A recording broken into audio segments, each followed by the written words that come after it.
So unless you're an extreme EUC enthusiast, you probably didn't hear about this wheel. This could be one of the best electric unicycles that came out recently that you've never heard of, and we're gonna tell you why. Andrew, what do we have here? We have the Extreme Bull Griffin, 151 volt wheel, speeds of up to 68 miles per hour, and it's supposed to be a Lynx killer. So this guy is made for racing. It's meant to be fast. Let's go ahead and get this unboxed. Yeah, we'd like to give a shout out to Alien Rides for sending us the Extreme Bull Griffin to test and review.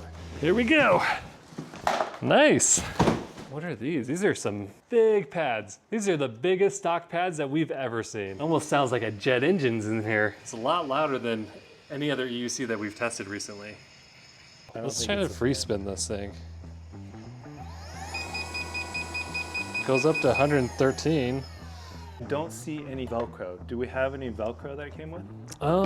Let's see if there's anything else in the top of this box. Charger, some QR codes to download the app. We have some Velcro, a little rear fender, valve extender pump, an Alien Ride sticker. Oh, Alien Ride's keychain. This is pretty nifty. One of our favorite logos from a dealer. And then this charger is 151.2 volts with a 5 amp output, and then 2 large Velcro pieces. So nice that they're laser cut. Should make it easy for installation. It would also be nice if this was already installed on the wheel. Let's do a walkthrough from top to bottom before we put on any of these extra accessories. But yeah, starting out with the top, you have the similar display that we see on Magode and Extreme Bull wheels. Same thing that we saw on the K6, but it does look like it's a little bit clearer and easier to read, and also a little bit shaded. So that was the issue that you saw in the past, was if you didn't have this kind of a smoke screen, it was hard to see the display itself. On the top of the display, there's also 2 buttons. One is for the power, and then this side is for the kill switch, and also to take it out of transport mode. Adjustment on this side for compression, and then on this side,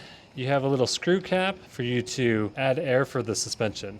And the suspension says there's 100 millimeters of travel. Some other websites say 95 millimeters of travel. So it's somewhere around that, 95 to 100 millimeters of travel on the Extreme Bull Griffin. A trolley handle, looks like it's exterior mounted. That does look like it'd be easy to replace if you ever happen to break it. So nice and accessible rather than being in the center of the wheel where you have to take it all apart. Front facing light with 2 different settings, solid on or flashing. Also with a little visor that you can adjust so you don't blind oncoming pedestrians or traffic. Metal fender, metal kickstand, and a lot more metal on the side panels. Not as much plastic as we've seen before in the past. Couple plastic bumpers in the front, plastic protection around the light, and the handles are made out of plastic, but looks like everything else is made out of metal on this wheel. Inside the metal panels, you have a 2700 watt-hour battery with Samsung 50S battery cells, a 4000 watt motor, which is the tile motor, should be able to generate a lot more power than the C38 motors in the past. A very familiar design where you have basically the battery boxes as the framework of the wheel. You have these pedals with metal studs on them with adjustable pedal height and also adjustable angle. And these pedals are unique. We've never seen these on any other type of EUC. Looks like they're CNC'd. The tire is a CST street tire that measures it 90 by 90 by 14. So it's a 14-inch rim with a 20-inch tire. There's a 4000 watt motor. Eerily similar specs to the Lynx. We're gonna see if this is gonna ride similar to it or not when we do the full review. It does have some unique features compared to the Lynx, but it does have a very similar shape and size that we're used to. So let's go ahead and pull out the Lynx and show you what it's all about too, compared to this. Almost similar height, similar kind of design to the sides of it, same trolley handle location.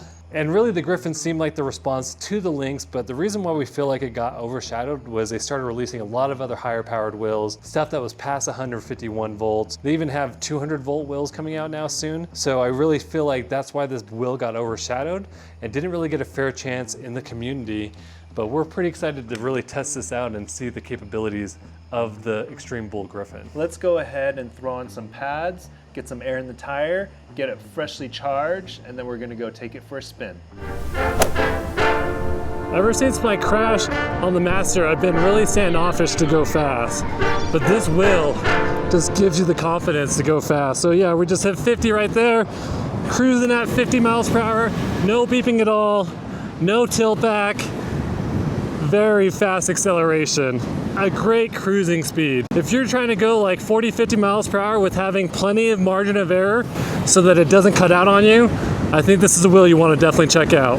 If you don't know what a griffin is, it's a combination between an eagle and a lion. It's a mythical creature. Pair that with an extreme bull, and you've got quite the ride. Andrew, how has it felt? This is really awesome with acceleration. Man, this thing just blasts out of turns. Okay. Go. All right, 25, 35, 45, 50, 55. Holy cow, this thing's crazy. The acceleration on this wheel. Handles really well because of the street tire, and surprisingly, I'm starting to like this a lot. Whew. It's not too bad, 93 pounds, but nice good handles to lift and pick it up.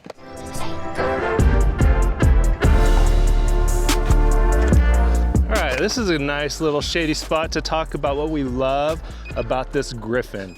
It cars well, it rides well, and it accelerates extremely fast. They've done a really good job with putting together a machine that's competing with the new era of high-powered suspension wheels like the X-Way, the Lynx, the Apex. These by far are some of the best pads that actually come stock with the wheel. They're not perfect, okay? So there's definitely some improvements that could be made on the pads, but they're nice and thick and they grip really well to the machine. The battery boxes being located very low on this wheel makes it ultra stable when traveling at higher speeds. It really instills a lot of confidence in me that I can really trust the wheel. And the other thing about it is sometimes it does break a little bit loose, but the size and shape of the wheel is easy to bring back. Even if I do happen to get a little bit of speed wobbles, it's very easy to correct. I'm really digging the tire choice. This is perfect for the streets, and it's not even offered an off-road tread for a reason, and we'll talk about that later. But one thing I do love about this tire is that it's set up to be a tubeless tire. Right now, it's a tubeless tire with a tube inside of it, but you can install your own tubeless tire on here as well. I really like that they exterior mounted the trolley handle. Trolley handles break all the time on our EUCs. It's very painful when they're mounted inside and you have to take apart the whole wheel. For this, it looks like I should be able to replace it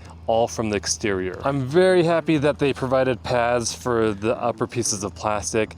It helps to prevent that rubbing and chafing feeling that you get in the inside of your legs from some of the wheels. This is very wide, so it's perfect that they've done something to resolve those pinch points. This does look like a Griffin to me, if I were to imagine what a Griffin looks like. You've got the two eyes, right? You've got maybe a little bit of an eyebrow. Now he's gonna be mean, he's looking mean. And then these flare out almost like wings. If you can imagine, is like the beak. And so I'm just using my imagination. This is the Griffin wheel, there you go.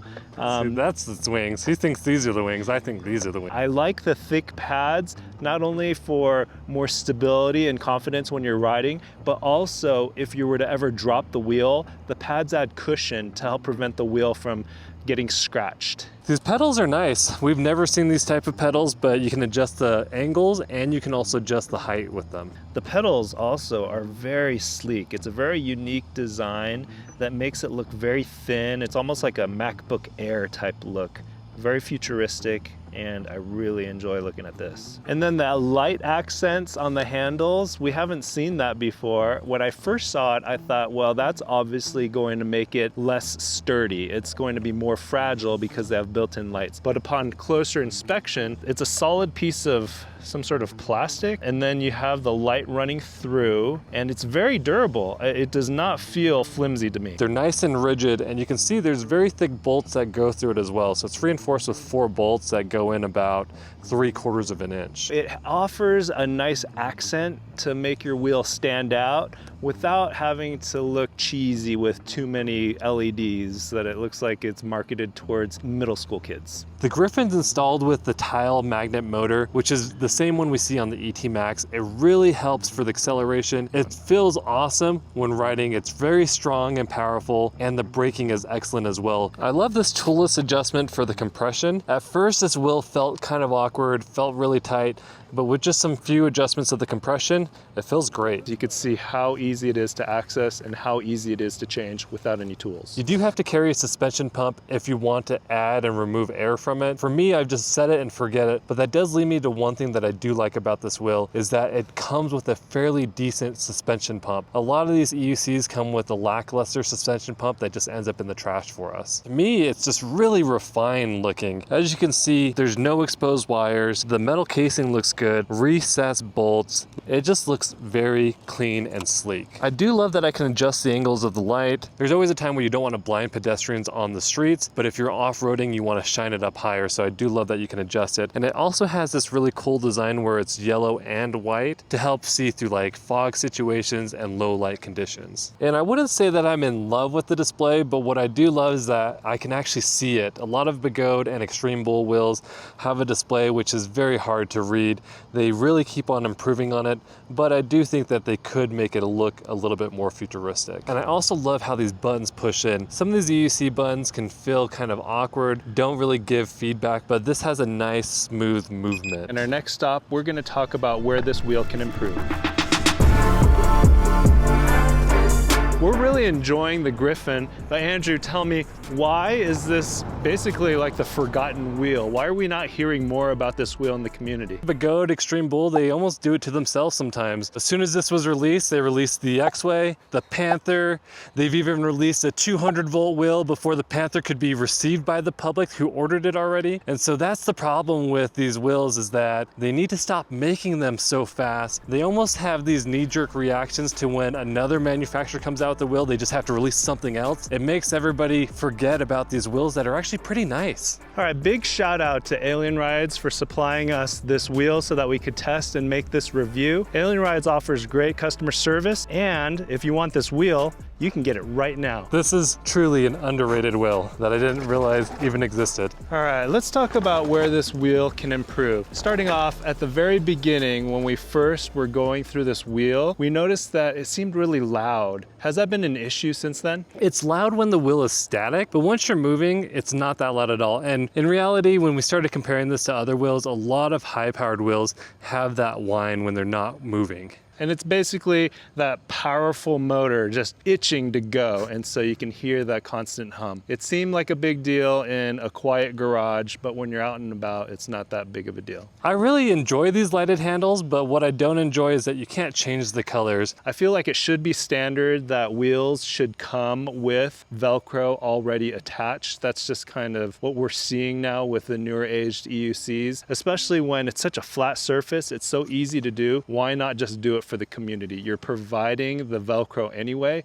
Why not stick it on ahead of time? On top of that, I'd like for the Velcro to have laser cut access so that we can get to the bolts if we need to ever do any work on the wheel without having to just take off all the Velcro. We can easily access those bolts. Another thing that I feel like just should come pre-installed, the fender. So little things like that could save the user a lot of time, because EUCs should be just kind of an unbox, inflate the wheel, turn it on, and go. The pre-cut Velcro for the covers on the suspension adjustment, they don't really work well. It feels like this could fall off at any time. Like maybe if my knee and shin guard was to just grab it, it would rip off pretty easily, just like that. I would have liked for them to provide more Velcro and have it exactly in the correct shape. Why not just give us one larger piece that fits over the top like a seat? Like a seat over the top would take care of the problem of protecting this top here, protecting your knee from rubbing against these hard edges, and also give you a seat, which this wheel is perfect for seated riding. And then just to finish up on the padding, this bar here, there's no real reason to have this, and it makes it harder to get into the charge port. Really difficult to access the charge port to plug and unplug this wheel. I do love that you can replace this trolley handle pretty easily if it was to break, but there's quite a bit of flex inside of there, so I do see that this will probably break pretty easily in the future. These front pads, they're nice and bulky, lock you in, but the problem is when you lower the pad low enough to lock your toes in, now the pedals can't go up. And there's not a ton of clearance on this wheel. If you can see right here, I've already jammed this battery box into the side of a curb, and the curb wasn't even that tall. The curb was maybe like a 6-inch tapered curb, so it wasn't even a flat curb. I went to roll up it and the battery box hit. So there's not a lot of clearance. This isn't going to be a great wheel for technical off-roading. Yes, it's actually pretty decent for jumping, but that's on a very clean jump without any type of clearance issues. It does look like you have plenty of clearance, but when you get on, the suspension compresses and it makes it a lot lower. Yeah, when you go to jump on something and you're gonna preload it, you can see it gets really, really low. And we were comparing this with other types of wheels like the Apex. The Apex on the lowest suspension setting, when I step on it, still has a lot more clearance than the the Extreme Bull Griffin. People are replacing their cars, their main mode of transportation,